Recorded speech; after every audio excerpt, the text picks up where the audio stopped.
I mean, literally, here you have the Moore campaign all fired up, trying to rebut one, and desperately, I think, trying to make Gloria Allred the story. Politically, I understand why they're trying to do that for two more accusers.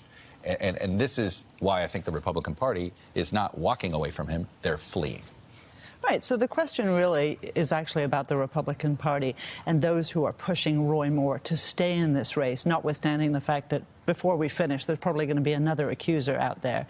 And for me, this reminds me of the sort of the Tea Party Democrats that got elected in Indiana, in Delaware, those who... You call them the Tea Party Democrats? Well, Why do you refer to the ones that, like, they won because of the bad nominees? They won because there was a bad Republican nominee. So Chris Coons, Joe Donnelly. Exactly. Well, I'm sorry, that is what they are. These are people who would not otherwise have won their seat if the establishment Republican had actually been allowed to remain in the race. Now, of course, it's a democracy. Yeah. People can run, and people should run, and there should be ideological competition in the parties. There's no monopoly. On the other hand, you can't help but think that there's an agenda here to destroy the Republican Party. But by who? Right. Well, I mean, like, who's destroyed? I guess, is it Bannon? I mean, is it McConnell? Bannon would say it's McConnell. McConnell would say it's Bannon. To me, it is those who stand behind people like Roy Moore, because they are so unbelievably damaging, not just to the individual, not just to our democracy, but to the party itself. But I think that this is a story about Republican voters as well, and the Republican base. If the voters are saying that we're still standing behind Roy Moore, it shouldn't be Republican leadership to say, you know what, we know best what our voters, we know more than our voters. I talked to so many women, if I have to go there, back to the Access Hollywood tape, back to the stories that the New York Times was writing about women accusing then candidate Trump of acting sexually inappropriately. And the voters said, either shrugged their shoulders or told me, you know what, my husband said worse. I've dealt with this my whole life. Women should deal with this. So it's not just about the Republican Party. It's about the society that we're dealing with and what people are dealing with in their own homes. Well, and then, of course, this goes to this whole, you know, Gary Hart, it was unacceptable. Bill Clinton, it was acceptable. I mean, you know, you could make this case that we've been... But I think the slope has been defining. But I think the challenge, and this is actually the perfect example of when you try to elect your elected officials, you want them to have leadership and moral ethics, because it's really difficult now for the Republican Party to back away from Moore, having fully endorsed Donald Trump after you had close to 12 women come out and say, look, this happened to me, and we had it on tape.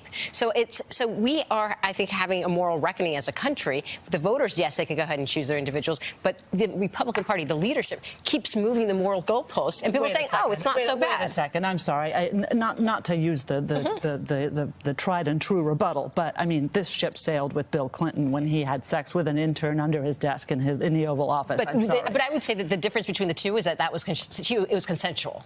And it was consensual. It doesn't matter. 21-year-old? She was 23. If she were your daughter, you wouldn't be saying that. I can tell you that. No, it's consensual. The difference was that it was consensual. The difference is that these women came out and said, I was actually assaulted by the nominee at the time. And that is the difference. I think this is why we're at where we're at, though, because people get into their corners based on the political ideology of the person that's accused. Jonathan Chait wrote this today in New York Magazine, basically introducing this idea, okay, what if Democrats were in this situation? Do we know 100% that they would throw this guy overboard? We actually saw what happened with Weinstein. Every single Democrat and Weinstein's not an elected official. Weinstein was in deciding control of the United States Senate. Hollywood stars for 30 years. I think as a reporter, I think parties tend to still want to support the They want to protect their own. They want to protect their own. But I think at the end of the day, it comes down to the voters. I don't know if Donald Trump had been a Democrat, if he would have been elected with the Access Hollywood tape. I don't know that. And I don't know if it's because, and I still rack my brain as a reporter because I went to Ohio and Pennsylvania and talked to these people, and it didn't seem party. It felt more cultural. It felt more like I am used to this in my own home. I, as a woman, am used to men touching my body in ways that I don't want to. And as a result, I'm not going to hold Donald Trump to a different standard. You get the final word because I'm out of time. Hey there, I'm Chris Hayes from MSNBC. Thanks for watching MSNBC on YouTube. If you want to keep up to date with the videos we're putting out, you can click subscribe just below me or click over on this list to see lots of other great videos.